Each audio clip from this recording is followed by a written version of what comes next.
Sergio Vela, director artístico del Festival del Centro Histórico, dice que cuando de cultura se trata, hay que privilegiar la calidad antes que la cantidad.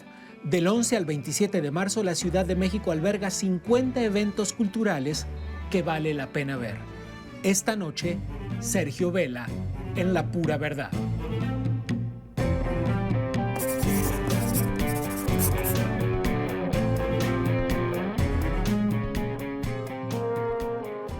¿Y qué vamos a ver este año en el Festival del Centro Histórico? Bueno, como sabes, cada año hay una estructura parecida. Puede haber matices, pero lo importante es que el contenido varíe, porque siempre se da cuenta de manera representativa de una gran diversidad. Solo por si alguien que nos mira no lo sabe, pero Claro. has hecho cosas como poner a un pianista israelí y a un pianista palestino juntos en el mismo escenario. O tener en el mismo festival a un dueto de pianistas turcas y después un homenaje a Tigran Mansurian, gran músico armenio. Es decir, poner a dialogar Y Ucrania culturas. alguna vez. Sí, Es decir, sí. el chiste es abrir los ojos y mirar un poco más allá de lo que estamos acostumbrados a Y ver. entablar puentes, vías de comunicación, darnos cuenta que se puede construir un lenguaje común más allá de las diferencias. Mira, ya que tocas este punto, yo comenzaré un poco en desorden A ver. para decirte, tenemos un concierto que para mí es emblemático del modo de programar, porque programar no consiste simple y sencillamente en ir sumando preferencias y quiero escuchar esto y quiero... No se trata de eso, se trata de discriminar todo aquello que no va a quedar y al final dejar algo que en su conjunto resulte Al elocuente revés de y lo que la orgánico. gente piensa que se hace. Claro, hay un programa que a mí me resulta sumamente claro de este propósito. En el siglo XVII, en Viena, 1683, ocurrió un choque cultural terrible, que fue el asedio de Viena por parte del Imperio Otomano. Los turcos otomanos se enfrentan a la cristiandad. Fue un hecho belicoso, sangriento, por supuesto, pero no solamente implica un momento de reflexión, sino que Europa empezó a beber café por primera ocasión. Los instrumentos turcos empezaron a incorporar a las orquestas. Y además los europeos se dieron cuenta que sus rivales, los turcos, tenían muchísimas afinidades y empezaron incluso a exaltar las bondades de los buenos turcos, como pueden ser las bondades de los cristianos. Bueno, en este año tenemos... Unos rivales que además llevaban al menos un siglo de una pelea abierta. Tremenda. El papado Borgia, de ahí para acá, digamos. Entonces, ¿no? tú imagínate que este año tenemos un grupo austríaco que se llama Armónico Tributo, actuando junto con un grupo turco llamado Misafir en un programa que se llama Turcaria 1683, que versa justamente sobre la música que se escuchaba en el momento del asedio de Viena, con textos reflexivos, y esto nos permite encontrar todos los puentes culturales que hay entre las culturas rivales y, en última instancia, el lenguaje común de la humanidad. ¿En qué momento hacemos esto? En momentos en que México necesita fraternidad, en que Europa pasa por una crisis de refugiados, de desplazados, en que el tema del Estado Islámico aparece como una gran amenaza y que necesitamos reconocernos. Y al decir reconocernos es conocernos de nuevo en todo aquello que nos distinguimos de los demás y todo aquello en que nos asemejamos a los demás. Y para eso sirve un festival. Un momento en el que en el mundo, como es el mundo desde hace ya unos cuantos años, requiere tanto el respeto por la otredad. La otredad, la alteridad. ¿Y cómo hacerlo sino creando un momento de excepción en el ritmo cotidiano de la vida, abriendo un paréntesis donde tenemos lo mismo a dos jóvenes intérpretes de primerísima magnitud, emergentes, acaban de aparecer en la escena mundial, el violonchelista Pablo Fernández o el pianista Lucas de Barg, o la Schola Cantorum de Oxford actuando con la Sinfónica Nacional, haciendo en vísperas de Semana Santa esta maravillosa obra de Haydn que son las 7 últimas palabras de nuestro Redentor en la cruz en versión de coro y orquesta, pero esa obra también la vamos a presentar con el Cuarteto de Cuerdas de Leipzig o con la Capella Barroca de Viena en las distintas versiones. Tener un programa académico hecho de la mano con el Colegio Nacional, donde lo mismo se aborda a Moctezuma y la conquista en la historia de la ópera, que la polémica entre Darwin y los jesuitas sobre el creacionismo, por ejemplo, o visitas guiadas, lo mismo al antiguo barrio judío, con la sinagoga histórica de Justo Sierra. Una sinagoga preciosa. Maravillosa. O las visitas guiadas al Colegio de Vizcaínas con su formidable museo. En fin, se trata de un programa muy abierto. ¿Cuánto cuesta un festival de estas dimensiones? Es muy difícil decir una cifra específica. Pero siendo el director has de tener un presupuesto en la mano. Sí, pero te voy a decir, yo soy el director artístico, no el director ejecutivo. Claro, tenemos ciertos parámetros. Mira, entre programación, producción, difusión, etcétera, estamos hablando más o menos de unos 20 millones de pesos, pero hay muchísimos apoyos que no son cuantificables. Por eso digo que es difícil saber. Todo aquello que no se nos cobra, sino que implica una colaboración. No se paga alquiler de teatro de la ciudad o del Palacio de Bellas Artes. La Orquesta Sinfónica Nacional, los grupos artísticos del Instituto Nacional de Bellas Artes están ya cubiertos. ¿Es suficiente esa cantidad de dinero? O mejor, voy a hacer la pregunta de otra manera. ¿Está el festival en una crisis? Te pregunto esto porque hay este año la mitad de espectáculos que el año pasado. Y ya sabes cómo somos de escandalosos los periodistas. No, y me parece muy bien que formules una pregunta, además, con tanta claridad. Mira, no es una crisis del festival. Hay una contracción de la realidad económica a nivel mundial. Ha habido una revalorización del dólar que ha implicado una devaluación del peso y otras monedas. Y es un hándicap a la hora de convertir pesos a dólares para contratar artistas extranjeros. Por supuesto, porque finalmente, claro, hay artistas que se cotizan en euros y podríamos decir que ha bajado un poco el euro, pero básicamente la divisa internacional para las contrataciones sigue siendo el dólar. Claro. Los parámetros para pasajes aéreos son dólares. Consecuentemente, si el dólar se encarece, evidentemente los costos de producción se encarecen. Entonces, lo que se trata es de hacer un programa que resulte totalmente elocuente, representativo, sensato, viable y haciendo uso de los recursos que están a nuestro alcance. Entonces, en ese sentido, claro que necesitamos más dinero.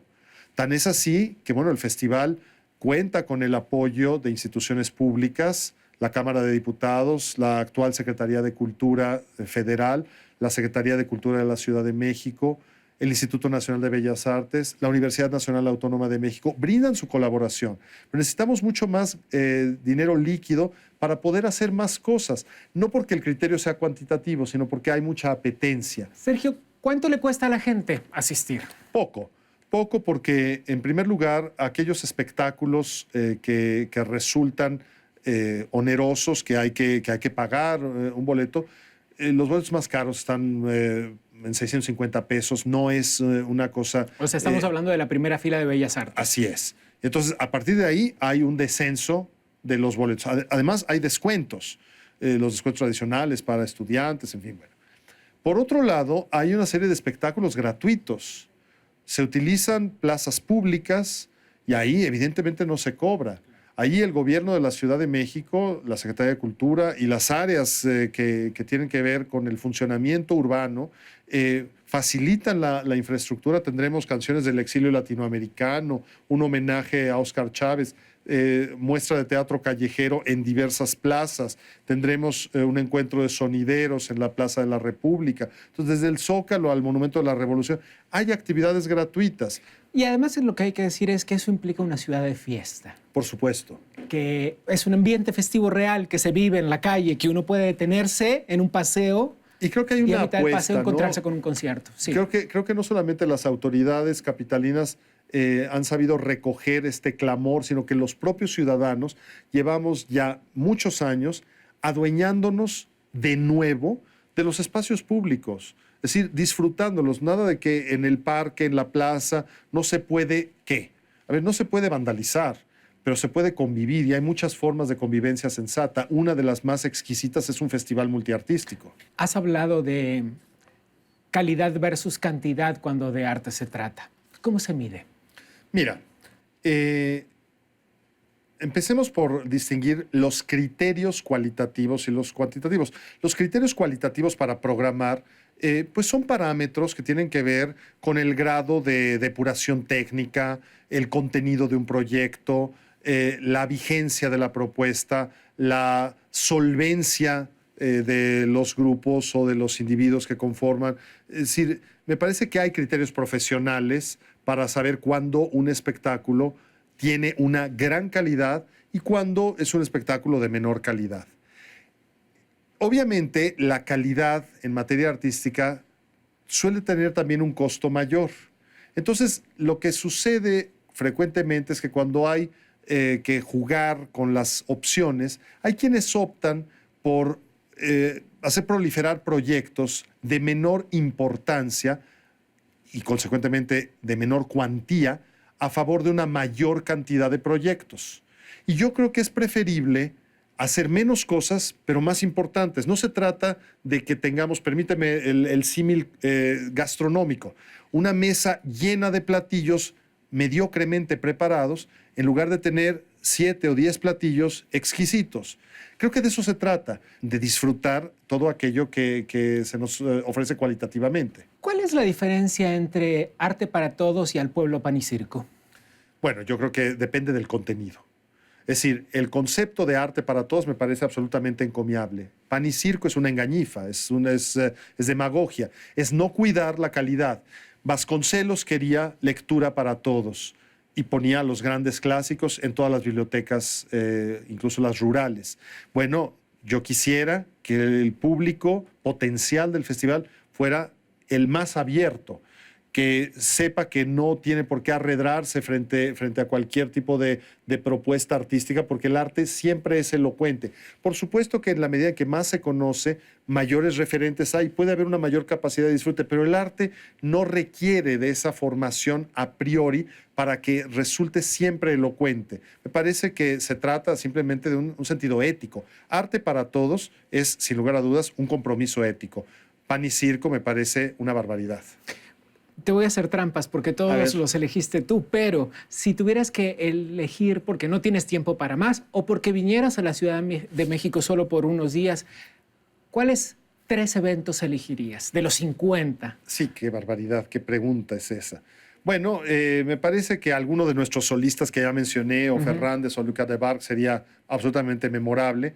Creo que tendríamos que ver o la danza contemporánea de Quebec o la danza barroca de Francia, es decir, Carré de l'Homme o Levantai, una u otra. Estoy dando opciones para no contestar. Ya que me estás tratando de entrampar, yo también me trato de escabullir un poquito. Ya te mencioné el concierto de Turcaria o el concierto de Leipzig. Bueno, creo que... ¿Y meterías algo en esta ajustadísima selección de los espectáculos que habrá respecto de los 400 años? Se cumplen 400 años de la muerte de 2 grandes nombres de la literatura, de Shakespeare y de Cervantes. Por supuesto, mira, nuestra inauguración propiamente es un homenaje a ambos. Una inauguración que se hace a través de la música. 2 obras, una de Rossini y otra de Tchaikovsky, que son de cuño shakespeariano, la obertura Otelo de Rossini, la fantasía Romeo y Julieta de Tchaikovsky, y después Pablo Fernández hace Don Quijote de Richard Strauss. Entonces estamos hermanando a Shakespeare y a Strauss en un mismo programa. Pero también, por ejemplo, Shakespeare está presente con la Compañía Nacional de Teatro, con el Coriolano del propio autor británico, o en la propuesta teatral que María Aura hace con La Noche de Ricardo, que es una versión contemporánea a partir del Ricardo III. Creo que también valdría la pena considerar, entre las cosas absolutamente imperdibles, La Noche de Griots con cantantes de Malí en el Teatro de la Ciudad, porque el canto vernáculo, aunque sea de una cultura tan distante como la de Malí en África Occidental, la verdad es que nos resulta totalmente elocuente porque alude a lo mismo, a nuestra condición humana. Y entonces se establecen los puentes a través de distintas culturas y todos podemos conmovernos con el canto vernáculo de una cultura distante porque reconocemos que sus valores, su cotidianeidad son los mismos que la nuestra. Entonces, en un festival se afirma la identidad por virtud de las diferencias y al mismo tiempo la fraternidad por virtud de las afinidades. Déjame brindar contigo. Brindemos. Porque esto se nos acabó. Claro. Brindemos porque sea un éxito. Gracias, Gabriel. Porque vaya muchísima gente, para que toda la gente que pueda acompañarnos en la Ciudad de México, incluso desde el interior del país, vayan a ver la lista enorme de espectáculos por dar. Un placer. Salud.